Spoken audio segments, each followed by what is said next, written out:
नमस्कार दोस्तों।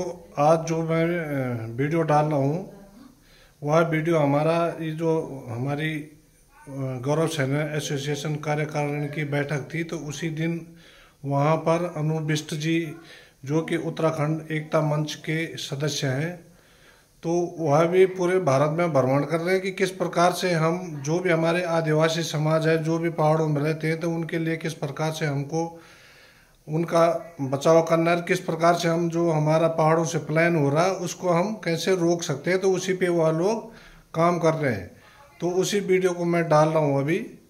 तो उसमें मेन बात यही है कि मतलब जो हमारे कुछ लोग मतलब यहाँ पे कभी कभी धरना प्रदर्शन भी चलता रहता है भू कानून के लिए, लेकिन ये जो भू कानून हम मांग रहे हैं इसकी मेन प्रॉब्लम ये है कि इसको स्टेट गवर्नमेंट ही इसको लगाएगी, और हो सकता है कि ये सब स्टेट गवर्नमेंट के अंडर में रहता है, और मतलब जब चाहे स्टेट गवर्नमेंट इसको लगा सकती है और जब चाहे इसको हटा सकती है। तो हमको इस प्रकार का भू कानून नहीं चाहिए, तो यही मांग है उनकी। और बाकी उनको ज़्यादा जानकारी है इस मामले में, तो उन्होंने अपना जो 22 मिनट का जो वीडियो बना रखा है, कृपया करके उसको स्क्रिप्ट न करें।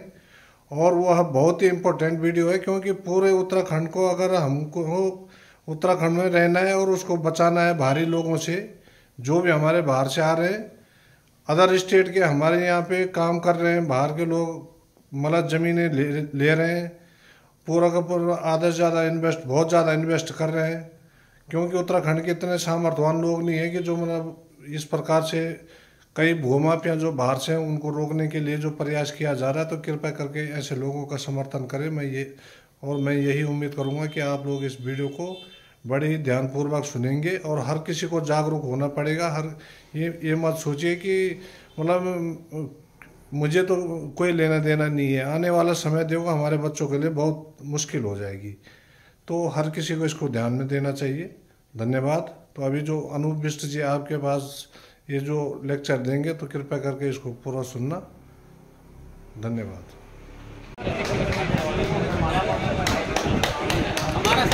अच्छा सर, थोड़ा शांति बनाए रखिए, थोड़ा उत्तराखंड एकता मंच की जो मेन बात है थोड़ा उसको समझिए आप।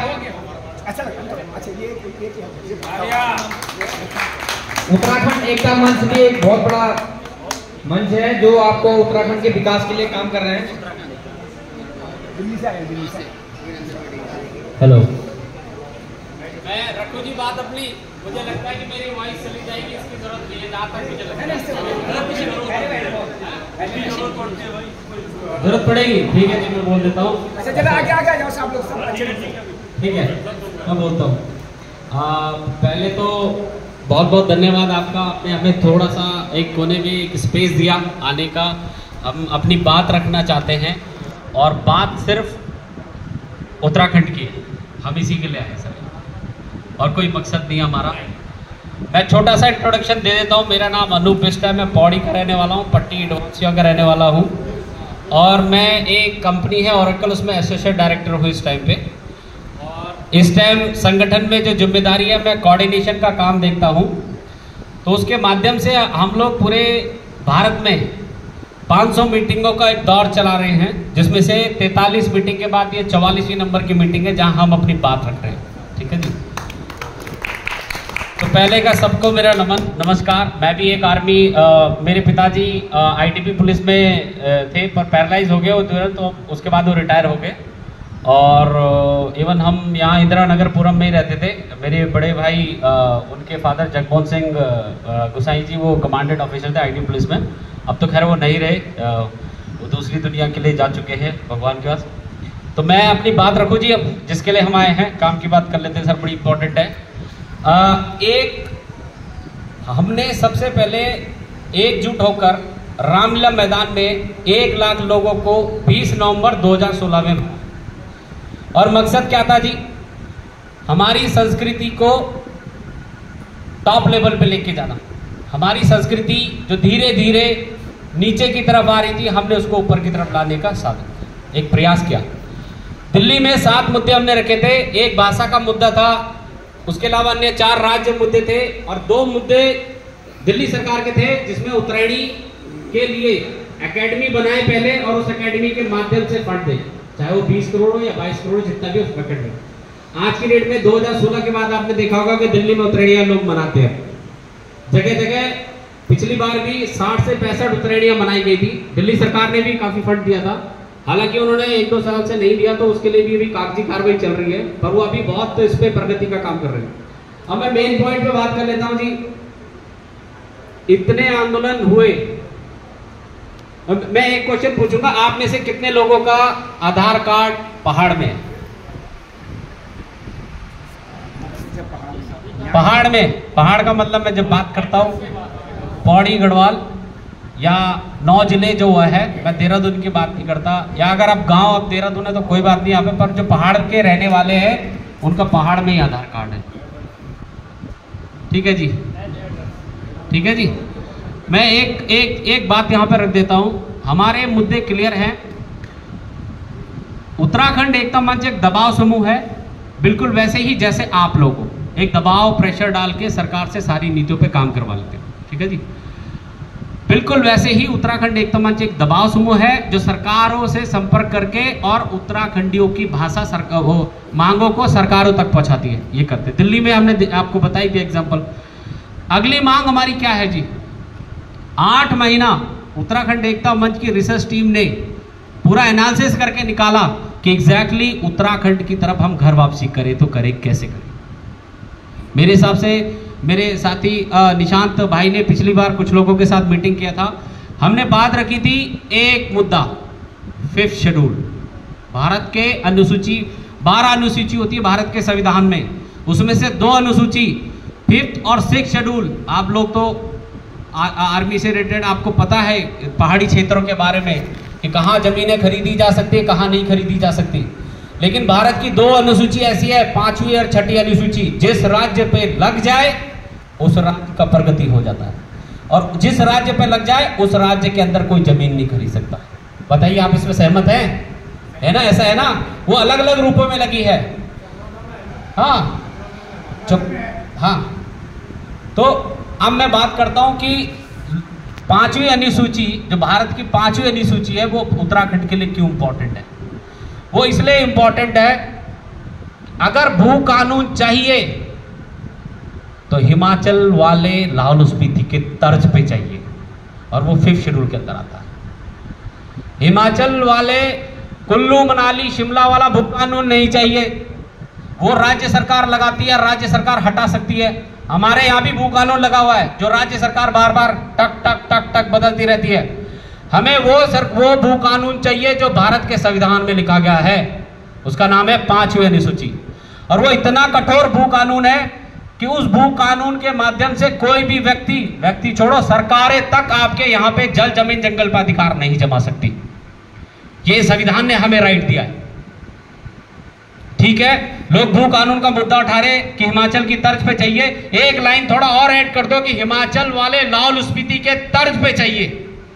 एग्जाम्पल मैं दे देता हूं, अगर लाहौल स्पीति वाला व्यक्ति, अगर कुल्लू वाला व्यक्ति और लाहौल स्पीति वाला व्यक्ति चाहे तो शिमला कुल्लू मनाली में जमीन खरीद सकता है, आपको पता है, लेकिन कुल्लू मनाली वाला व्यक्ति लाहौल स्पीति में जमीन नहीं खरीद सकता।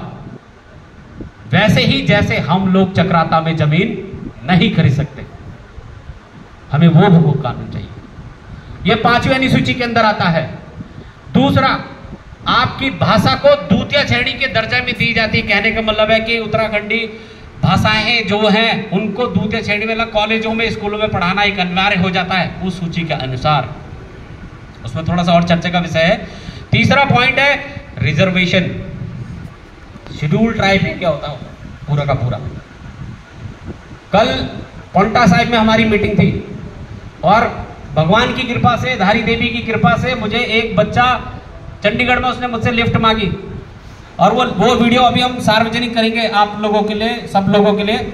उसमें इस बच्चे ने इतनी बड़ी बात कही कि अनूप भाई, मैं एक बार कुमाऊंगढ़ गया था, मेरी एजुकेशन कंप्लीट हुई और मैं कुमाऊंगढ़ गया था, मेरी इंटर्नशिप थी, तब हमने वहां पे देखा, स्थिति देख के ये कहा, अरे इनकी तो पहाड़ में खेती भी ढंग से नहीं हो पाती है, ये लोग तो, उनके यहाँ तो रोड भी नहीं है, रिजर्वेशन की कंडीशन में तो ये लोगों को रिजर्वेशन चाहिए, कुमाऊं वालों को। हम तो संपन्न है, हमारे पास तो रोड भी है, हमारे पास नौकरी भी है, तो मैंने और डिटेल्स में बात करी, तो मैंने बोला तुम अपने गांव की स्थिति बताओ। तो उसने कहा मेरे गांव में तो 3 IITN है, 1 IPS है, 3 IAS ऑफिसर है और 30 परिवार रहते हैं और 28 लोग सरकारी नौकरी में। ये किसकी वजह से? 5वीं अनुसूची, यानी कि 5वीं अनुसूची का पूरा कंप्लीटली वहां पे लागू नहीं है, पर शेड्यूल ट्राइब एरिया वो पूरा घोषित कर रखा। बहुत है, हमें वो चाहिए था। हमारी उम्मीद वहां थी जहां से हमारा बच्चा प्रगति करे। मैंने बोला आप क्या कर रहे हो? कह रहे कि मुझे भी IIM में शेड्यूल ट्राइब कैटेगरी में रिजर्वेशन मिला और मैंने वहां पे एडमिशन लिया और वहां से अपना MBA किया। हम कहां रह गए सर? तो 5वीं अनुसूची का प्रावधान है ये। भू कानून का जो मुद्दा चलता है वो एक बुक का, जैसे 5वीं अनुसूची को समझिए कि एक बुक है, उस बुक के अंदर एक चैप्टर है, उस चैप्टर का एक छोटा सा कहीं कॉलम में लिखा है कि भू कानून नाम की कोई चीज होती है। ऐसे मांग रहे हैं भू कानून। कुछ संगठन बोलते हैं कि हमें परिसीमन दो। परिसीमन का मुद्दा भी इसी में रिजॉल्व होता है। एग्जाम्पल दे देता हूं, 1987 से लेकर 2007 तक 73% लोगों ने माइग्रेशन करी है पहाड़ से नीचे। नहीं है तो आप अपने गांव की कल्पना कर लीजिए कि आपके गांव में 70% से ज्यादा लोग हैं कि नहीं है। सब खत्म हो चुका वहां पे, नहीं है। मेरे गांव में तो नहीं है, मेरे गांव में 3 IAS ऑफिसर भी नहीं है। अब दूसरा पॉइंट आप सुनिए कि अगर 5th शेड्यूल पहाड़ में लग जाता है, और ये लग भी जाएगा आप लोगों की सहायता के, अगर आप लोग इसको उग्र करते हो आंदोलन को और आप लोग इसमें सपोर्ट करते हो, तो मुझे लगता है कि पहाड़ में बहुत जल्दी शेड्यूल ट्राइब लग जाएगा, 5वीं अनुसूची लग जाएगी। उसका रीजन है कि हाथी समुदाय को जौनसार बाबर से जो हटाया जाए, हाथी समुदाय को अभी 5th शेड्यूल वो मिला है, शेड्यूल ट्राइब एरिया मिला है। नहीं तो राजौरी चले जाइए, आप तो वहां पे गए हैं, राजौरी और कश्मीर में चला के मैं 20 लाख लोगों को 5th शेड्यूल मिला है। हम लोग राज्य मांग रहे थे, दुनिया 5th शेड्यूल मांग रही थी, भारत के संविधान के हिसाब से मांग रही थी। जो लिखा है आपके डॉक्यूमेंट में आप वही तो मांग पाओगे, जो स्टोर में है वही तो दे पाओगे। हम अलग अलग मुद्दे लेके आ जाते हैं। परिसीमन है, परिसीमन कहीं नहीं लिखा भारत के संविधान में कि परिसीमन क्षेत्रफल के आधार पर होता है। ये अगर होता है तो जनसंख्या के आधार पर होता है, और जनसंख्या अगर बढ़ सकती है तो 5th शेड्यूल। अब मैं एग्जाम्पल दे देता हूं आपको। अगर मेरा बच्चा दिल्ली में है और UPS के एग्जाम देना चाहता है, या IAS के एग्जाम देना चाहता है, या किसी IIT के एग्जाम देना चाहता है, तो सर सबसे पहले वो फाइट कैसे करेगा? मैंने जनरल कैटेगरी में टेस्ट दिया, मैं कभी क्वालिफाइड नहीं हुआ। हमारा जो क्षेत्रफल है पहाड़ी क्षेत्र, हमारा दिमाग भी उसी तरफ से बना रहता है। हम लोग हैं ऐसे, इसीलिए ट्राइब को अलग कैटेगरी में रखा जाता है। ट्राइब ही नाम अलग है, पहाड़ आप पहाड़ी कह लो, उसको आदिवासी कह लो, कुछ भी कह लो। अब इसमें यह है कि बच्चा मेरा जब UPS का एग्जाम देने के लिए आएगा तो सबसे पहले बोलेगा कि पिताजी मुझे बताओ कि मैं एग्जाम दूं कैसे। तो हम बोलेंगे बेटा रुक, गांव में हमारा 5th शेड्यूल लगा हुआ है, हम गांव जाके पहले अपना वो सर्टिफिकेट बनाते हैं। लेकिन जैसे ही मैं गांव पहुंचूंगा, पटवारी कहेगा कि पहले अपना आधार कार्ड यहाँ शिफ्ट करो, अपना वो वोटर कार्ड यहाँ शिफ्ट करो। तो मुझे बताइए, जिसको हमारे बच्चे को नौकरी का ये है, हर जगह रिजर्वेशन है, आप करिए। जिसकी दुर्गति हुई है, छोटा सा एग्जांपल देता हूँ। कल ही पोंटा साहिब में बैठे हुए कुछ साथी कह रहे कि जौनसार में इलाका ऐसा था कि हम लोग यहाँ शादी तक नहीं करते थे एक टाइम पे, और वही जौनसार, वही चक्राता, 3 IAS ऑफिसर एक गांव में, ISP है, सब कुछ IIT है ना उन्हीं के गांव में, रोड जार की है, सारी पॉलिसीज है। तो मैं ये कहता हूं कि हमें क्या चाहिए था। तो परिसीमन का मुद्दा भी इसी में रिजॉल्व होता है कि जो हमारे बच्चे हैं, हम सर्टिफिकेट बनाने के लिए जब गांव की तरफ आएंगे तो जनसंख्या बढ़ेगी, पहाड़ की बढ़ेगी नहीं बढ़ेगी, मुझे बता दीजिए। हम क्या ये बोलेंगे कि दिल्ली के नाम पे, देहरादून के नाम पे या फाइट कर दूं, और वो हार के वापिस आ जाएगा। तो कहने का मतलब है कि जो हथियार है तो हमें इसे यूज करना है। अगर पहाड़ में शेड्यूल ट्राइब 5th शेड्यूल लग जाता है तो उसका सर्टिफिकेट हम यूज करेंगे नहीं करेंगे जी? करेंगे, 100% करेंगे। और ये कोई ऐसा नहीं है कि नहीं करेंगे। पहले जमाने में कुछ लोग बोलते थे कि नहीं हम तो पंडित लोगों नहीं ले सकते, तो मैंने बोला जुबिन नौटियाल ने कैसे ले लिया? जो लड़का मुझे कल मिला उसका नाम भी विशाल जोशी था, वो भी पंडित। तो क्या उनके एरिया में शेड्यूल ट्राइब लगने से वो पंडित नहीं रहे? ये थोड़ा मानसिकता से हम लोगों को ऊपर आना पड़ेगा, ये मैं समझता हूँ, और मुझे अपने आप से स्टार्ट करता हूँ। तो परिसीमन का मुद्दा जी इसी से रिजॉल्व हो रहा है। किससे? सिर्फ 5वीं अनुसूची सर, ये 5वीं अनुसूची से रिजॉल्व हो रहा है। रोजगार का मुद्दा, ट्रेडिंग का मुद्दा, यानी कि जो भी काम, अगर आप देखोगे कुछ योजनाएं ऐसी है, अगर मैं पौड़ी का रहने वाला हूं तो मेरे को 15% की छूट है योजनाओं में, लेकिन वही योजना अगर चक्राता में है तो 45% की सब्सिडी है सर। हमें सर प्रगति करनी है। नाक ऊंची जब होती है जब हम ऊंचे होते हैं, परिवार ऊंचा होता है, अपने आर्थिक रूप से ऊंचा होते हैं, विचारों के रूप से ऊंचा होते हैं, तब हम अपनी नाक ऊंची कर सकते हैं। खामोखा नहीं हो सकते। परिसीमन का मुद्दा, जॉब का मुद्दा, भू कानून सब इसी के अंदर आ रही है, भाषा इसी के अंदर आ रही है। तो मुझे बता दो सर कि उत्तराखंड के लिए इस टाइम ऐसा कौन सा कानून है जो 73% माइग्रेशन हुई है, हम घर वापसी कैसे कर सकते हैं?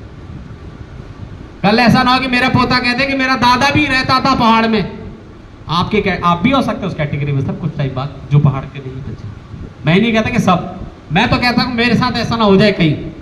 तो मुझे बताइए सर, ये 5th शेड्यूल का पॉइंट आपको क्लियर है कि कुछ क्वेश्चन है तो मुझे बताइए सर।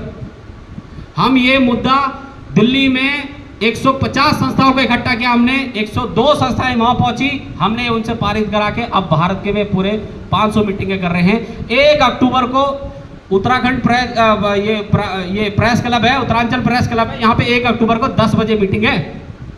वहां से भी सब लोगों को निमंत्रण कर वहां बुलाया कि हमें एक विचारधारा क्या है जो उत्तराखंड की प्रगति करे, एक विचारधारा। और वो विचारधारा सर यही है कि पहाड़ी क्षेत्र में 5th शेड्यूल लगना चाहिए, 5वीं अनुसूची लगना चाहिए। नहीं है तो मिजोरम में, त्रिपुरा में, मेघालय में, आसाम में 6ठी अनुसूची लगी हुई है। 6ठी अनुसूची और भी पावरफुल होती है। और बाकी जिलों में 10 राज्यों के कुछ क्षेत्रों में 5वीं अनुसूची लगी हुई है। अब मैं इसको थोड़ा और पीछे लेके चलिए, आप लोगों को तो पता होगा उत्तराखंड के इतिहास के बारे में। अंग्रेजों द्वारा 1874 में एक एक्ट था, उसका नाम था शेड्यूल डिस्ट्रिक्ट एक्ट, जिसका नाम चेंज करके भारत के संविधान में 5वीं अनुसूची और 6ठी अनुसूची कर दी। और वो पूरे भारत के पहाड़ी इलाके में भी लगा हुआ था। तो मुझे बताइए, जब गौरा देवी जी ने आंदोलन किया था इंद्रमणि बड़ौनी जी के साथ मिलके कि वो अधिकार जो 5th शेड्यूल आपने हटाए हैं हमें वापस दो, हमारे जल जमीन जंगल का अधिकार हमें वापस दो, तो सर वो आंदोलन उग्र क्यों नहीं हुआ? उसको एक पर्यावरण आंदोलन क्यों का रूप किसने दिया? मैं मानता हूं कुछ ये गलती दिल्ली वालों की भी है। अभाव, जानकारी का अभाव। हम सभी, अगर मैं भी आपसे पूछूंगा ना सर कि गौरा देवी जी किस लिए फेमस है, तो सब ये कहेंगे चिपको आंदोलन। लेकिन अधिकार था सर वो 1972 में हमसे सरकार ने छीन लिया था। और वो यही अधिकार था कि हमारा जल जमीन जंगल पे सिर्फ अगर अधिकार है तो वो पहाड़ी का अधिकार है, जो वो रहता है उसका अधिकार है। और नहीं हो तो 1972 के बाद ही माइग्रेशन हुआ है। दिल्ली में कोई दिखा दो जो 60 साल से ज्यादा रहता है, सब बोलते हैं हम 50 साल हो गए, 50 साल हो गए, 50 साल हो गए, 50 साल हो गए, क्योंकि माइग्रेशन तो 1972 से ही स्टार्ट हुई। यो आपकी जो उसके अंदर एक फंड मिलता था वो बंद हो गया 1972 में। आपके जितने अधिकार थे जल जमीन जंगल के, सब आपसे सरकार ने छीन लिए। आपका जो जल निकलता 5 नदियों पे, उसको राइट में ले लिया कि 6 राज्यों का इसका अधिकार होगा। तो सर हम कहां सोए हुए हैं? हमारा जल हमसे छीन लिया, हमारा जंगल हमसे छीन लिया, हमारी जमीन हमसे छीन ली है। और ये अब जन की बारी आ गई है। ऋषिकेश में देख लो, दिल्ली में देखो उस लड़की के साथ क्या हुआ, और वहां देखो आप ऋषिकेश में उस लड़की बच्ची के साथ क्या हुआ। तो आप जल जमीन जंगल छोड़िए, एक और जोड़ लीजिए, जन की आवाज है, जन की भी लूट होती है अब इसमें। तो मुझे बताइए सर, आप तो आदरणीय है, क्या आप इस सोचते हो कि अगर वो लड़की ट्राइबल एरिया की होती तो आज ये न्यूज बीबीसी में चल रही होती कि ट्राइबल एरिया के लड़की के साथ ऐसा हुआ। और ट्राइबल को लोग इंटरनेशनल लेवल पे काउंट होते हैं, ये है उनकी इंटरनेशनल लेवल की कमेटी होती है। इन ट्राइबल लोगों के लिए स्पेशल फंड को, इन ट्राइबल एरिया को भारत सरकार इनके नाम पे एक फंड भी देती है। और मैं बोलता हूं सर हम ट्राइबल क्यों नहीं है यार? बकरा हम काटते, भड़ा के हम खाते, कचमोली हम खाते, उसका खून हम खाते हैं, हमारी पूजा हम जो पूछते हैं, हम किसी ऐसे भगवान को थोड़ी पूछते हैं राम रूम। हम तो सीधा जाके राम भगवान की जगह हमारा उनका जो होता, हमारी कुल देवी होते हैं, हमारी वो होते हैं, जब हमारी पद्धति सारी पहाड़ों वाली है, तो सर हम कैसे नहीं है आदिवासी? आप मुझे बता दीजिए सर। एक ही मुद्दा है सर पूरे पहाड़ को रिजॉल्व करने का, वो है 5वीं अनुसूची हमें पूरे पहाड़ में चाहिए। पहाड़ के 9 जिलों में 5वीं अनुसूची लागू होनी चाहिए, और हो जाएगी सर। हो सकता है आने वाला सीएम भी कोई उत्तराखंडी हो, वो पीएम भी उत्तराखंडी हो सकता है कि वो मोदी जी प्रभावित होकर कहे कि उत्तराखंड के 9 जिलों में शेड्यूल ड्राइव घोषित करते हैं। बहुत योजनाएं सर। हमारा बच्चा जिनके चक्राता में एक ही गांव में 3 IAS ऑफिसर, हमारे गांव में क्यों नहीं होंगे फिर? हमारे बच्चों को रिजर्वेशन क्यों नहीं मिलेगा? हमारे बच्चे प्रगति क्यों नहीं करेंगे? जो दिल्ली में बैठे जो माइग्रेशन हो गए 73%, क्या उनकी गलती खुद की कि वो माइग्रेट होने चले गए? सर परिस्थिति बताती है, परिस्थिति होती है वो ऐसे बन जाती है कि बेचारे को अपना पहाड़ छोड़ के जाना पड़ता है। हमने देखा है वहाँ पे लोगों को किस कंपनी में, छोटी छोटी कंपनी में काम करके, और कहाँ बात करते हैं 50 साल हमने आंदोलनों में निकाल दिया, और मिला क्या हाजी हमें? दूसरा पॉइंट मैं बता देता हूँ, बड़ी एनालिसिस करके निकाला है। शेड्यूल ट्राइब, ये जो बच्चा अभी मैंने कहा है जिसे मैं कल मिला, कुदरती मिल गया, मैंने उनको बोला तुम्हारे गांव में सबसे ज्यादा सेंट्रल गवर्नमेंट वाले हैं या स्टेट गवर्नमेंट वाले? उसने कहा मेरे गांव में कोई स्टेट गवर्नमेंट वाला नहीं है, सारे सेंट्रल गवर्नमेंट। इसका मतलब वो फाइट करके आगे निकले, उनको रिजर्व। सेंट्रल गवर्नमेंट की कैटेगरी की 4% की छूट, उसके बाद वो सेलेक्ट नहीं हुए तो उनके गांव में कोई नहीं है। तो ये 4% का एसटी का रिजर्वेशन कौन खा रहा है? ये भी छोड़िए सर, शेड्यूल कास्ट का रिजर्वेशन जो पहाड़ में, जो पूरे उत्तराखंड में 12% लगा हुआ है, उस आरक्षण को आप ये समझिए, गांव में, आपके गांव में कौन है जो इस समाज से बिलोंग करता है और उसको नौकरी मिल गई हो? एक आध कोई होगा, उनको भी आरक्षण नहीं मिला। और ये आरक्षण कहा जा रहा है सर प्लेन के लाभ। और प्लेन वाले लोग कौन है सर? ये आप अच्छी तरह जानते हैं, मेरे से ज्यादा वाकिफ है। अगर आप एकजुट हुए तो उसी के माध्यम से हुए। मैं ही कह रहा हूं सर, ना तो हमारा पहाड़ी एसटी का रिजर्वेशन झेल पा रहा है, ना मिल रहा है, ना शेड्यूल कास्ट का रिजर्वेशन मिल रहा है, और ना ही उनको किसी और प्रकार का रिजर्वेशन मिल रहा है। तो मुझे बताइए, जो स्पेशल राज्य का दर्जा भारत सरकार उत्तराखंड राज्य को देते हैं, पहाड़ों के बेस पे स्पेशल राज्य का दर्जा, तो उसमें फिर हरिद्वार को 54% इन्वेस्टमेंट हरिद्वार की क्यों हो रही है? वहीं पे इन्वेस्टमेंट क्यों कर रहे हैं? और हो भी रहा है तो पहाड़ की सारी नीतियां प्लेन को देख के नीतियां बनाई जाती है, और वही प्लेन वाली नीतियां पहाड़ पे थोप दी जाती है। ऐसा हो रहा है, आप देखो तो नहीं हो रहा? क्या टूट नहीं रहे मकान ऊपर? एक ही समाधान है सर, 5वीं अनुसूची। और 5वीं अनुसूची के लिए अभी तो हमारे बहुत बड़े बड़े लोगों से एक मीटिंग होने जा रही है। IAS ऑफिसर है दिल्ली में, मतलब इस टाइप के लॉयर है कि जो इसको लड़ेंगे, एक कमेटी बनेगी, हो सकता है इसका ड्राफ्ट तैयार करने में 1 साल लगे, उसमें 50 लोग हो। ये लड़ाई एकजुट होकर लड़नी पड़ेगी सर। तो मैं एक उम्मीद रखता हूं सर, आप अपने अपने पटल पे अपने अपने MP से, अपने अपने MLA से, अपने अपने पार्टी के जो लोग आपसे मांगने आते हैं उनसे एक ही चीज पूछो, 5th शेड्यूल की बात करोगे? 5वीं अनुसूची की बात करोगे? मुझे किसी बड़े नेता का कॉल आया कि मिलना चाहते हैं। मैंने ठीक है सर, कब मिलना करें? परसों मिल जाओ। मैं सर 1-1.5 महीने में मिल जाऊंगा। सर एक छोटा सा काम था, आप ऐसा कर सकते हो कि 5वीं अनुसूची उत्तराखंड में लगनी चाहिए, एक वीडियो बना के दे सकते हो? मैं चला दूंगा सर, छोटे मिले। वो पलट के नहीं आए मेरे पास, क्योंकि ये राजनीतिक मुद्दा नहीं है, ये सामाजिक मुद्दा है। लोग इसको ऐसे देखते, ओहो अगर मैं इसको सपोर्ट करूंगा तो मेरी तो प्लेन की सीटें कट जाएंगी, अरे मैं इसको सपोर्ट करूंगा तो पहाड़ की सीटें कट जाएंगी। ये विचारधारा हमें तो बांट दिया सर। अब ये लड़ाई राज्य की नहीं रही, अभी प्लेन वर्स पहाड़ की होने वाली है। कहां पेश होगा? मैं एक ही चीज पे आपसे सहमति चाहता हूं, हाथ उठा के सहमति दे देना मेरे बुजुर्गों। आप ये बताइए कि उत्तराखंड में 5th शेड्यूल लगना चाहिए कि नहीं लगना चाहिए? एक वीडियो बना दो हमारे सरों की एक तरह से। मैं मैं अपने वीडियोज में मैं भी बोलता हूँ कि हमें हिल ट्राइब का दर्जा, जैसे अरुणाचल वगैरह जो बॉर्डर पर रहते हैं और चाइना बॉर्डर के रक्षा करते हैं, हमारे जोशीमठ क्षेत्र के जितने फौजी हैं वो सब बॉर्डर हमारे खाली हो गए हैं, सारे बॉर्डर खाली हो गए हैं। अगर शेड्यूल ट्राइब से अगर किसी को आपत्ति है, नाम बदल के हिल ट्राइब नहीं हो सकता, हिल में तो सभी रहते हैं। हिल ट्राइब का दर्जा अगर हमें मिलता, जैसे लेह लद्दाख वाला वहाँ रहता चाइना बॉर्डर पर, तो हमारे प्रशिक्षित फौजी बॉर्डर पर होते।